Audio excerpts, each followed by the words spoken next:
Multipolar world में fake news lobby ने भी अपना अंतर्राष्ट्रीयकरण कर लिया है। अपना एजेंडा फैलाने का मौका मिला तो ये इजराइल के पीड़ितों को फायदा उठाने से भी नहीं चूकेंगे। दो देशों के बीच युद्ध की स्थिति हो या देश में चुनावी संग्राम, इनसे जुड़ी फेक न्यूज पर हम तो यही कह सकते हैं कि झूठा है, झूठ बात ये बोलेगा आईना। आओ हमारे सामने हम सच बताएंगे। नमस्कार, मैं हिमांशी, स्वागत है आपका हमारे कार्यक्रम पैम्फलेट पर्दाफाश में। चलिए शुरू करते हैं फेक न्यूज नंबर 5 से। इजराइल हमास विवाद को लेकर के हमास सिंपैथाइजर्स लगातार फिलिस्तीन के समर्थन में सक्रिय हैं। फिलिस्तीन के आतंकवादी संगठन हमास द्वारा किए गए अत्याचारों के खिलाफ इसे ऑप्रेस्ड दिखाने के लिए अब प्रोपेगेंडा का सहारा लिया जा रहा है। अब एआईएमआईएम नेता वारिस पठान ने एक फोटो ट्वीट करके लिखा, क्या ये मासूम बच्चे आतंकवादी थे? इनके साथ ही इस्लामिक प्रोपेगेंडा फैलाने वाले सदफ आफरीन ने भी कुछ बच्चों की फोटो शेयर कर लिखा कि इजराइल ने इनको मार दिया है। गूगल में रिवर्स इमेज सर्च करने पर हम ये देख सकते हैं कि ये जो फोटो वायरल की जा रही है वो द न्यूयॉर्क टाइम्स से आई है। न्यूयॉर्क टाइम्स ने 2021 की एक रिपोर्ट में इस फोटो को दिखाया था जिसमें इजराइल फिलिस्तीन संघर्ष के परिणामों को दर्शाया गया है। दिलचस्प रूप से फोटो में शामिल बच्चों को अलग अलग समय कई संघर्षों में मारे जाने की बात कही गई है।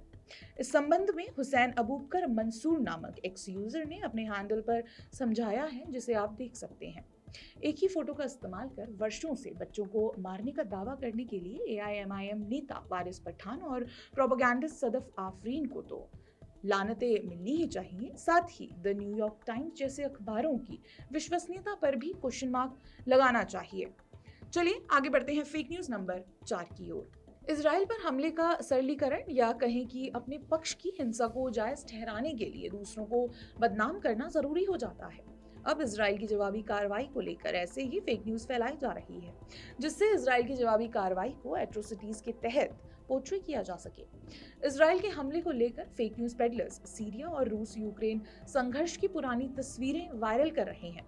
एक्स प्लेटफॉर्म पर डिस्प्ले नाम फिलिस्तीन ऑनलाइन वाले एक अकाउंट से ऐसी फोटोज पोस्ट करके दावा किया गया है कि इजरायली सेना उत्तरी गाजा के बाहरी आबादी वाले क्षेत्रों में अंतर्राष्ट्रीय स्तर पर प्रतिबंधित सफेद फास्फोरस का उपयोग कर रही है। हालांकि ये दावा पूरी तरह से भ्रामक है। दरअसल ये सभी फोटोज पुरानी हैं।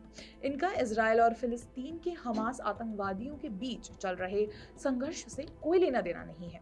गूगल रिवर्स इमेज सर्चेस के अनुसार ये फोटो सीरिया की है, जहां जून 2016 में रूस बमबारी की तस्वीरें ली गई थी। चलिए आगे बढ़ते हैं फेक न्यूज नंबर 3 की ओर। इजराइल के हमले पर फेक न्यूज की खबरों से पूरा सोशल मीडिया भरा हुआ है। इन खबरों के बीच फेक न्यूज को भी बड़ी सफाई से फैलाया जा रहा है। इसका परिणाम भले ही मासूम नागरिकों की मौत हो, पर फेक न्यूज पेडलर्स को इससे क्या। सोशल मीडिया पर वायरल एक वीडियो के जरिए दावा किया जा रहा है कि इजराइल ने गाजा पर हमला कर दिया है।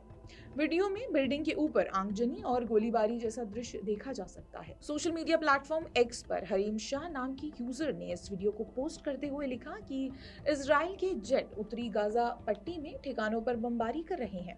सदफ आफरीन, डॉक्टर जैद खान से लेकर कई फेक न्यूज पेडलर्स ने इसे फैलाने का काम किया है। हालांकि दावा भ्रामक और युद्ध की स्थिति को भड़काने वाला है। दरअसल ये वीडियो इजराइल फिलिस्तीन युद्ध से जुड़ा नहीं है, बल्कि अल्जेरियन फुटबॉल क्लब के सेलिब्रेशन का है। इसमें जो रोशनी दिख रही है वो जश्न के दौरान छोड़े गए क्रैकर्स के कारण है, ना कि बॉम्बिंग के कारण। न्यूज फ्लेयर पर इस संबंध में एक रिपोर्ट मिलती है जिसमें बताया गया है कि अल्जेरियाई फुटबॉल प्रशंसकों ने क्लब की सालगिरह का जश्न मनाने के लिए अविश्वसनीय आतिशबाजी प्रदर्शन के साथ शहर को लाल कर दिया था। चलिए आगे बढ़ते हैं फेक न्यूज नंबर 2 की तरफ। इजराइल और इसकी जवाबी कार्रवाई की ही बात हो रही है तो बता दें कि जवाबी कार्रवाई में हुए विस्फोटों से अधिक सोशल मीडिया में फेक न्यूज की बरसात हो रही है।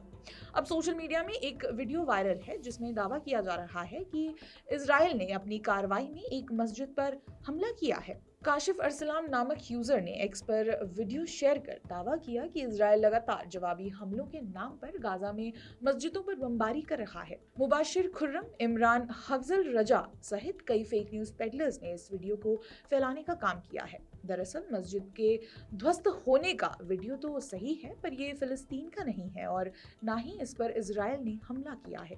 वीडियो में दिख रही इमारत को दरअसल आतंकवादी संगठन द्वारा ही ध्वस्त किया गया है। जून 2014 में ईरानी न्यूज़ एजेंसी ABNA 24 और CNN तुर्क की रिपोर्ट के मुताबिक इस इमारत को इस्लामिक स्टेट के आतंकियों ने ध्वस्त कर गिरा दिया था।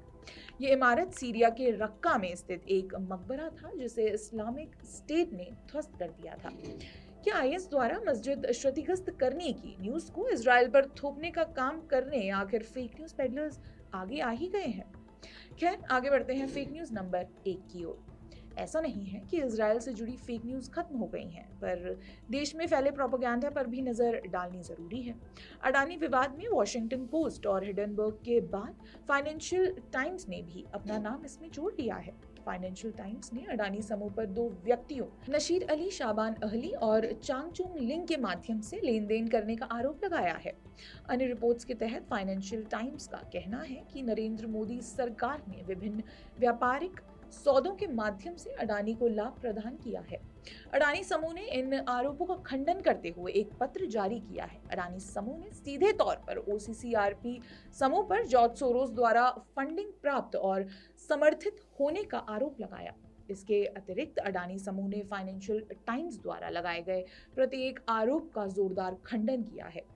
इसके कारणों की व्याख्या आप स्क्रीन पर अडानी समूह द्वारा जारी लेटर के जरिए देख सकते हैं। इसके साथ ही SEBI भी अडानी समूह के ऊपर लगाए गए आरोपों का खंडन कर चुका है। जाहिर है कि कांग्रेस नेता राहुल गांधी के अडानी मोदी राग के बाद से अडानी समूह पर लगातार हमले होते रहे हैं। अडानी समूह का कहना है कि वे इस संबंध में सफाई देते देते थक चुके हैं। द फाइनेंशियल टाइम्स सहित पश्चिमी मीडिया द्वारा भारतीय उद्योगपति पर लगाए गए आरोपों को पहले ही विभिन्न भारतीय अदालतों द्वारा खारिज कर दिया गया है। मौतों के मंजर के बीच फेक न्यूज़ फैलाना क्या किसी को हमलावर जितना ही खतरनाक नहीं बना देता? इजराइल और फिलिस्तीन से जुड़ी फेक न्यूज़ तो मामला गर्म रहने तक जारी रहेंगी ही। साथ ही fake news peddlers national level पर अपने लिए प्रोपेगेंडा फैलाने का काम ढूंढ ही लेंगे। इन्हीं के प्रोपेगेंडा को ध्वस्त करने और फेक न्यूज़ के पर्दाफाश के लिए बने रहिए द पैम्फलेट के साथ। धन्यवाद।